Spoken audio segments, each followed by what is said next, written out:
আর Medina শরীফ দুটোকে এখানে হারাম মানে সব থেকে সম্মানের ক্ষেত্রে ব্যবহার হয়েছে।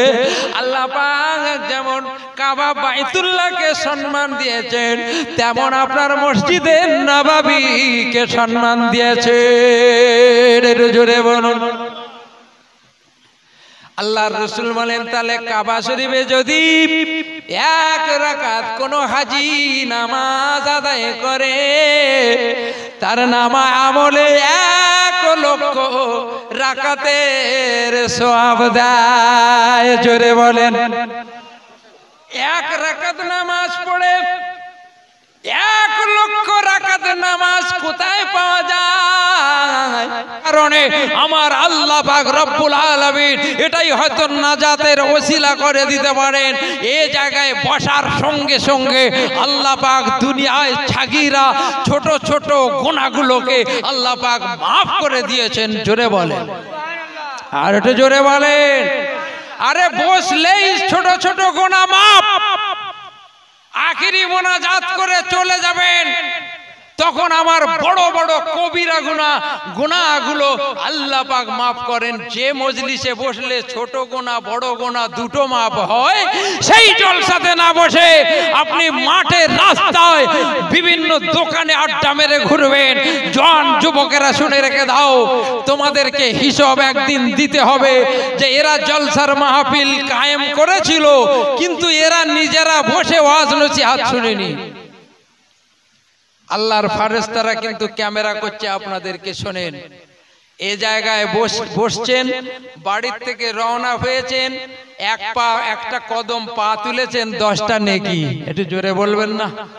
আরে পিছনের পা একটা তুলেছেন, 10টা গুনাহ মাফ করে দিয়েছে। আব্দুল আলিমের ঘরের কথা বলছি না, কিতাবের কথা বলছি।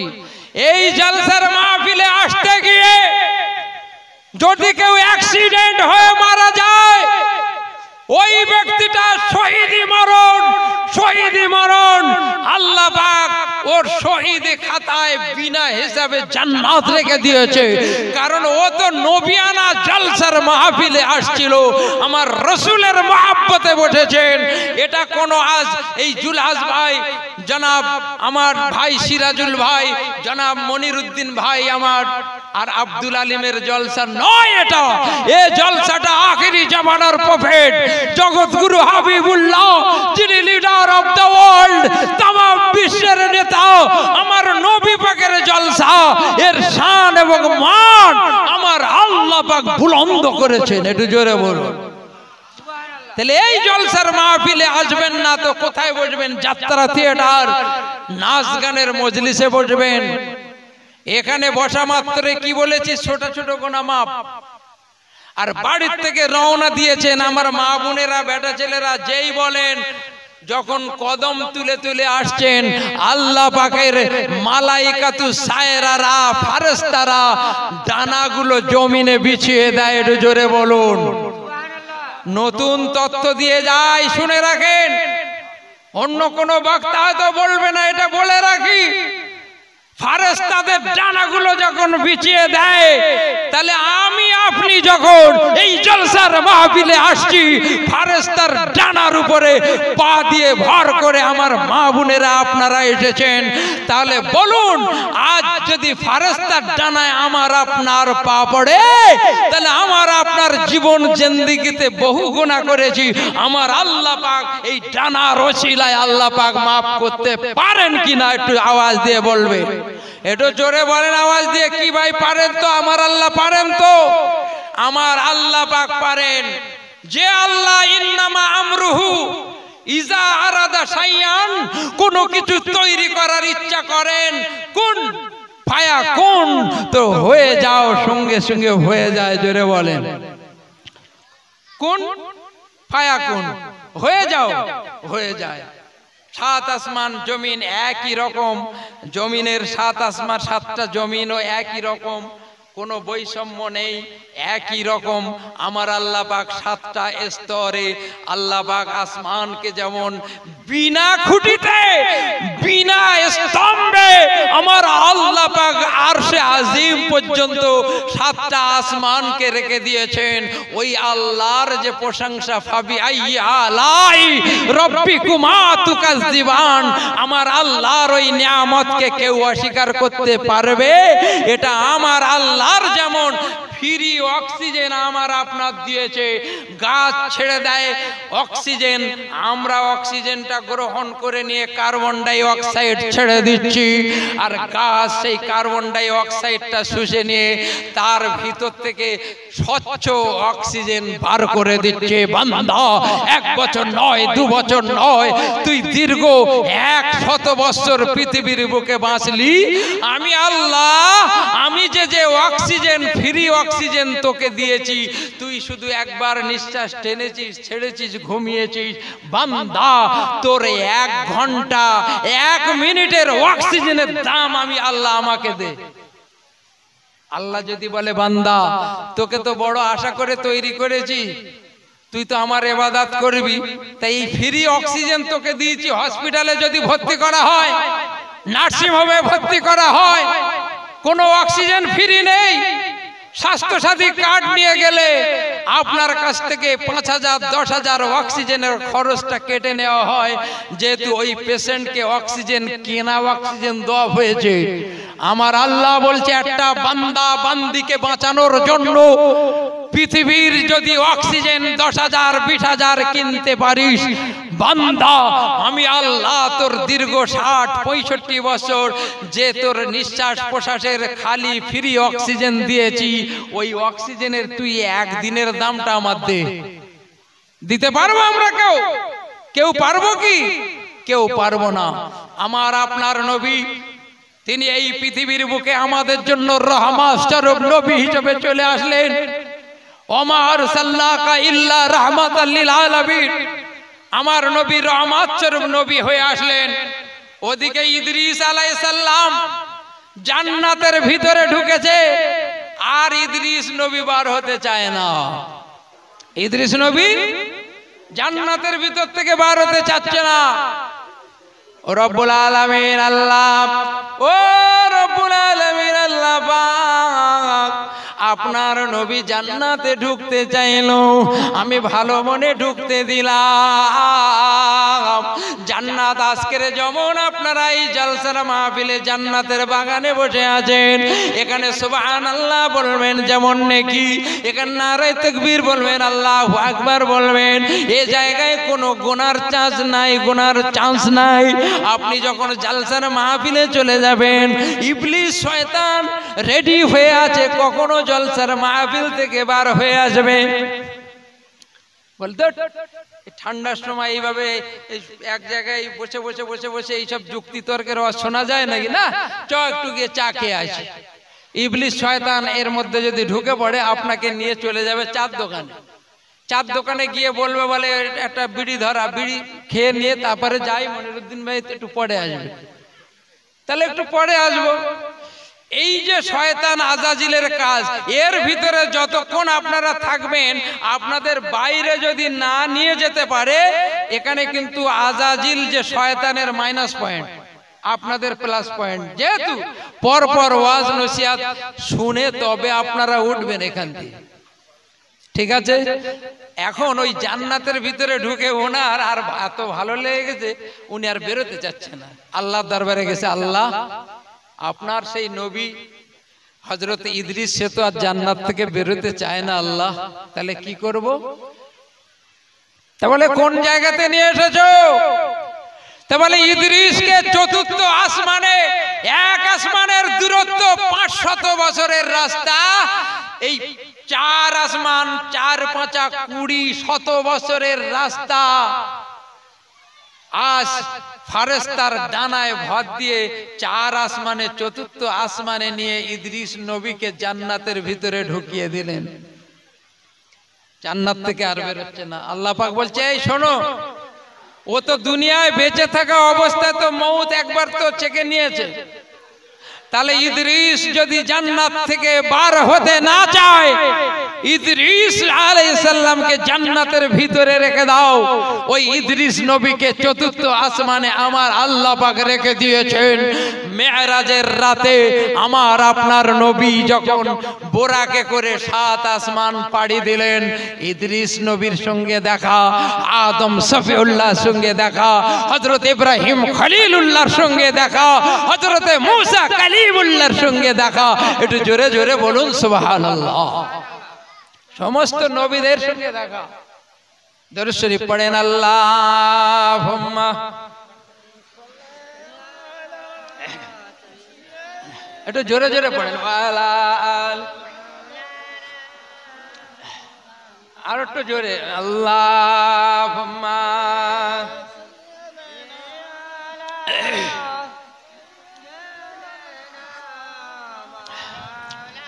একটু জোরে বলেন ওয়ালা আলে।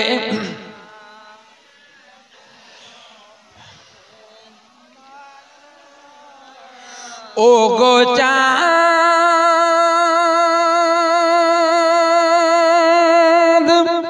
তুমি বলে দাও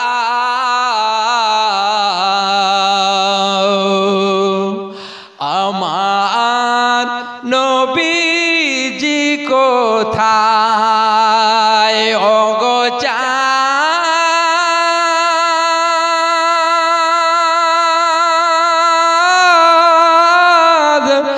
তুমি বলে দাও আমার নবীজি কোথায়। আহা, কোথায় গেলে পাবো নবীকে, পাক নবীজির রওজায়। ও গো চাঁদ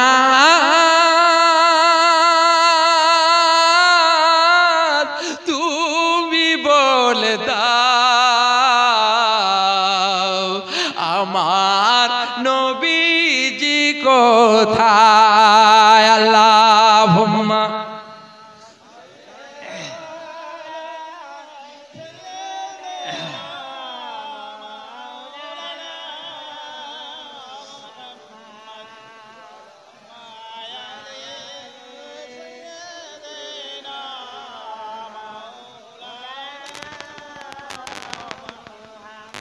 ভাইজান আমার, যে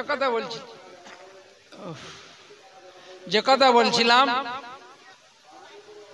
হযরত ইদ্রিস আলাইহিস সালামের সঙ্গে দেখা হলো, মুসা কালিমুল্লাহর সঙ্গে দেখা হলো, হযরত আদম সফিউল্লাহ আমাদের আদি পিতা তানার সঙ্গে দেখা হলো।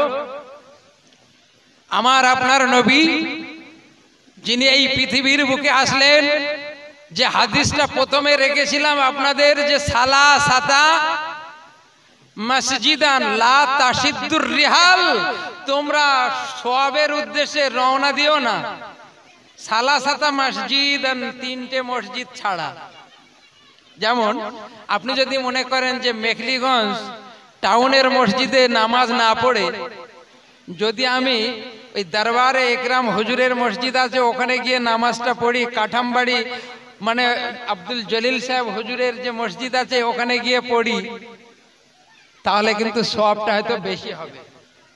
বা কলকাতার নাখোদা মসজিদ বলেন, দিল্লির নাখোদা মসজিদ, কলকাতার টিপু সুলতান মসজিদে পড়লে অনেক সওয়াব আছে গো, অনেক কষ্ট করে এলাম তা কলকাতার থেকে একটু নামাজ পড়ে যাই। শোনেন, হাদিস শরীফে প্রমাণ প্রুফ হয়েছে লা তাশিদ্দুর রিহাল, তোমরা 3টে মসজিদ ছাড়া অন্য কোন মসজিদে সওয়াবের উদ্দেশ্যে গমন করবে না। নাম্বার 1, 1 নম্বর বলছেন ওয়াল মসজিদুল হারাম, 1 নম্বরে মসজিদে হারাম অর্থাৎ কাবা বাইতুল্লাহ শরীফ। এটা জোরে বলবেন না? আরে আওয়াজ দিয়ে জোরে বলেন, ইমানিতে আওয়াজ, আর একটু জোরে আওয়াজ দেন। নারে তাকবীর, একটু জোরে বলেন নারে তাকবীর, নারে রিসালাত, আরো নারে রিসালাত। সকলে একটু আমার সাথে পড়েন ইয়া রাসূলুল্লাহ। সন্ধ্যাবেলা আওয়াজ জোরে দেন, রসুলের মহব্বতে আওয়াজ দেন ইয়া রাসূলুল্লাহ। সবাই বলেন ইয়া রাসূলুল্লাহ ইয়া হাবিবাল্লাহ ইয়া রাসূলুল্লাহ। পাই যদি নবী গো আপনার দিদার, আর মওতের যাতনা থাকিবে না আমার। ইয়া রাসূলুল্লাহ খুব জোরে ইয়া হাবিবাল্লাহ ইয়া রাসূলুল্লাহ, আরো জোরে ইয়া রাসূলুল্লাহ। আমার মওতের নিদান কালে থাকিও নবীজি আমার শিওরে, দেখিব আপনাকে আপন নজরে। ইয়া রাসূলুল্লাহ ইয়া হাবিবাল্লাহ ইয়া রাসূলুল্লাহ ইয়া হাবিবাল্লাহ ইয়া রাসূলুল্লাহ। ভাইজান আমার, যে কথা আপনার যুক্তি দিয়ে আসল এই যুক্তি থেকে আমার বক্তব্যে চলে যাব। এক নম্বর কি বললেন হাদিস শরীফে, বুখারী এবং মুসলিমের হাদিস, যে এক নম্বর মসজিদ মসজিদে হারাম অর্থাৎ কাবা বাইতুল্লাহ শরীফকে আপনারা বলবেন হুজুর মসজিদে হারাম কাবা শরীফকে কেন বলা হয়? বাবা শুধু মসজিদে এই কাবা শরীফকে বলা হয় না, হারামাইনি শরীফাইন দুটো হারাম অর্থাৎ কাবা শরীফ আর মদিনা শরীফ দুটোকে এখানে হারাম মানে সব থেকে সম্মানের ক্ষেত্রে ব্যবহার হয়েছে। আল্লাহ পাক যেমন কাবা বাইতুল্লাহকে সম্মান দিয়েছেন, তেমন আপনার মসজিদে নববীকে সম্মান দিয়েছেন। একটু জোরে বলুন। আল্লাহর রাসূল বলেন তাহলে কাবা শরীফে যদি এক রাকাত কোনো হাজি নামাজ আদায় করে, তার নামা আমলে 1,00,000 রাকাতের সওয়াব দেয়। জোরে বলেন। এক রাকাত নামাজ পড়ে 1,00,000 রাকাত নামাজ কোথায় পাওয়া যায়? সেটা হলো কাবা শরীফে। বাবা রাসূল আমার বলেন ও মসজিদান মিন্নি, রাসূল বলেন দ্বিতীয়টা আমি রাসূল আমার মসজিদ। এই হাদিস দ্বারা কি বোঝাতে চেয়েছে? ও মসজিদান মিন্নি, মিন্নি মানে আমার মসজিদ। রাসূল আমার বলেন এই মসজিদে নববীটা হলো আমি রাসূল আমার মসজিদ। একটু জোরে বলবেন না? কোন হাজি বান্দা বান্দি যদি মসজিদে নববীতে 1 রাকাত নামাজ আদায় করে, আমার আল্লাহ পাক তার নামায় আমলে 50,000 রাকাতের সওয়াব দেয়। জোরে বলুন। তাহলে দুটো মসজিদ হয়ে গেল। আর 3 নাম্বার কি বলেছে? ওয়াল মসজিদিল আকসা। আর 3 নম্বর মসজিদে আকসা, যেটাকে বায়তুল মুকাদ্দাস বলা হয়, জেরুজালেমে সর্বপ্রথমে ও ভাইজানেরা এই বায়তুল মুকাদ্দাসটাকে কাবা কিবলা ছিল। সকলে বায়তুল মুকাদ্দাসের দিকে ফিরে নামাজ পড়তো। মদিনা শরীফে একটা মসজিদ রয়েছে, মসজিদে কিবলাতাইন। ওই মসজিদটা 2 দিকে মেম্বার রয়েছে, এদিকে ফিরে যেমন নামাজ পড়া ইমামরা, একটা মেহরাব রয়েছে, ওদিকে আবার রয়েছে পূর্ব পশ্চিমে দুদিকে। একে মসজিদে কিবলাতাইন বলা হয়। জোরে বলুন। এখানে হাজী সাহেবরা আছেন অনেকে। এই মসজিদে কিবলাতাইন দুটো, কেবলা দুদিকেই নামাজ পড়ানোর জায়গা, ওদারে এদারে দুটোই মেম্বার, 2 দিকে সমান সমান। প্রথম বায়তুল মুকাদ্দাসের দিকে ফিরে নামাজ পড়া হতো। আল্লাহর রসুল আল্লাহর হাবিব নামাজ পড়েন আর মাঝে মাঝে আকাশের দিকে মুখটা উঁচু করে একবার করে একটু দেখে। আমার আল্লাহ বলেন আমার হাবিব শুধু আমার দিকে ইবাদত করে আর উপরের দিকে তাকিয়ে তাকিয়ে কি দেখে? আমার কি এই কিবলাটা আমার হাবিবের কি পছন্দ হচ্ছে না? হঠাৎ নামাজের মধ্যে এই কিবলা পরিবর্তনের আয়াত নাযিল হয়ে গেল।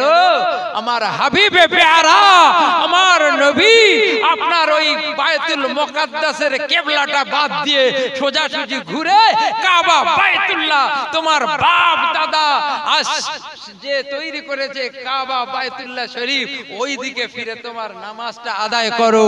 আমি আল্লাহ ওই কিবলাকে তোমার জন্য খাস করে কবুল করে নিয়েছি। জোরে বলো।